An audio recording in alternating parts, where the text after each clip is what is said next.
I ended up connecting with a neurosurgeon who was off duty because one had not come back in. Like they were short staffed in Austin. There's a lot of college kids in that town who have a lot of accidents. And so what happened is I waited without painkillers, without anything, strapped to this board, not knowing if I was going to walk. Eventually, she took me in for surgery.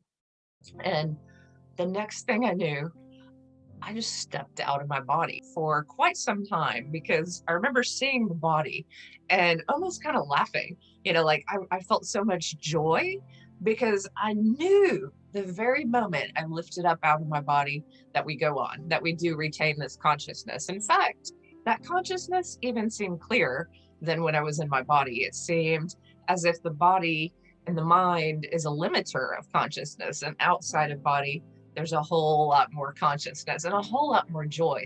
The next thing I saw were these huge light beings, and they were massive. I didn't even have a concept of angels or Reiki or light work or any of this. Like, I was totally uninterested in spirituality. So to see these massively intelligent beings floored me. I mean, like, there they were behind the neurosurgeons, and I had so many thoughts all at one time. But one of the thoughts was, do the neurosurgeons realize that they're there, and why are they here? And immediately they sent waves of light and energy into my spirit form and kind of calmed me down. Like, I knew that they were there to help. And then they said, kind of playfully, and angels can be playful, they were like, watch this. And they sent this light through the back of the surgeons, through their hands, and it lit up my whole body.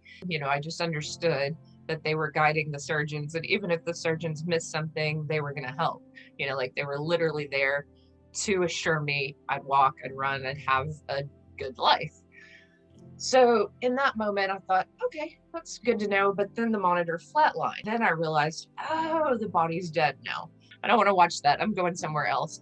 So I left the hospital room and I saw my stepdad. My mom had gotten married when I was in college. She'd remarried. I saw him, and then my soul really just started saying goodbye to everyone I had ever met. I just sent love in this sense of, hey, have a good life, have a wonderful life, enjoy it, because I was happy as that spirit form. That's the most shocking thing about death is preferred it to life in a way. And a lot of people talk about that, but there was so much joy and freedom and safety.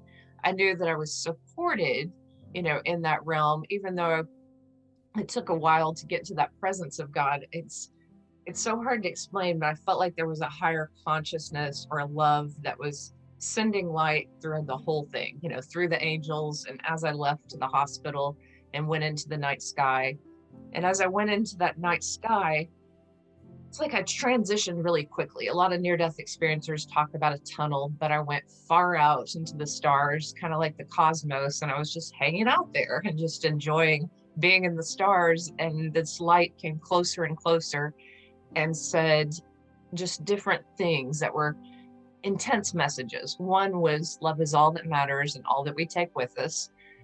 Remind them to go to nature and be like a little child.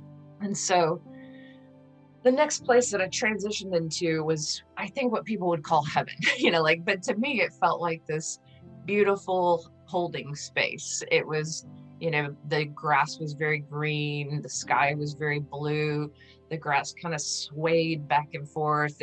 There was nothing that was dead, everything was alive. So how you look out in the winter different times, and maybe a piece of grass has a little brown on it. Each blade of grass like sung with the purity of what it was. It's like pure and alive.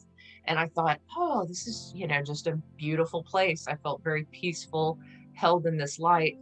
But then my grandfather showed up, and he was the only person who was dead. And he was very loving, and I could trust him. And so I'm glad that he was there, because there was this sense of understanding. And we talked with telepathy, much like the angels sent that light. We didn't have to use our voices. Senses are very different. It was almost like he glowed with this light. He looked so young, about 35. At first, I hardly recognized him. He was like his purest, most beautiful self. And yet it was the eyes and the jaw that I recognized as my grandfather. He showed me a truck that he had given our family. And this truck had rusted in our front yard and nothing had happened to it. It had just been left to rot. And there in heaven, it was this beautiful truck. And he said, "Do you want to ride in it?" And I had heard the message, "Be like a little child." And I saw that he had become 35. So I was 21 or 22 at the time of my near-death experience. So I was like, why don't I take the age that I knew him? And so I became this little child and got in the back of the truck, and he was just driving me through these beautiful pastures. And I felt happy and at peace, and, just like we're playing with consciousness, playing with form. But then he turned to me and he leaned out the window and he's like, "Do you want to go on?" And he pointed to something that kind of looked like the sun, but immediately I knew this was God. And I was like, "Yes."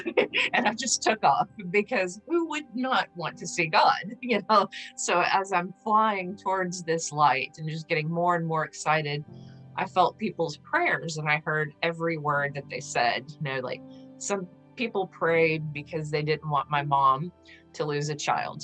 One of her aunts had lost a daughter, and she was like, "Don't let anyone go through this. Don't let this happen." Other people prayed for me. My grandmother loved me and was praying for me. My dad and mom were also praying.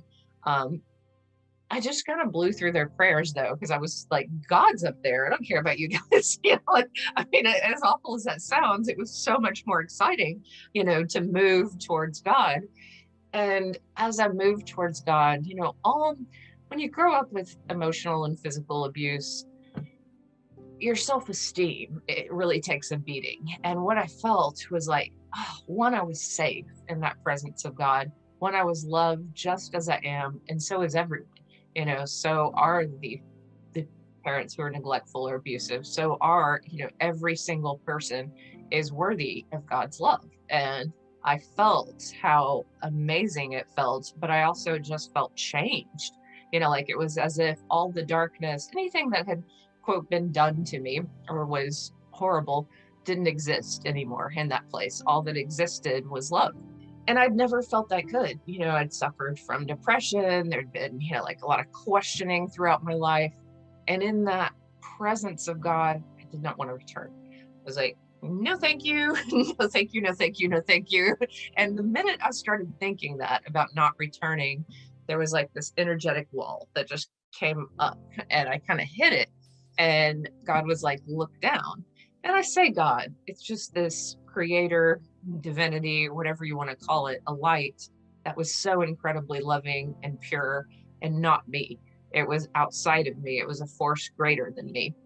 And when I looked down, I saw this river and many souls walking along it. And some souls were covered with darkness, and some were open and filled with light. And Creator just said, "Hey, there are some people who live in fear, and this fear could be depression, it could be pain, it could be anything that causes them to look inward, anger. It's just a block to me, basically, a block to God. Your mission is to go back and remind them to turn on their lights, to be open to that light of divinity, to let it flow into their life the way you're experiencing it with me right now. And I want you to teach."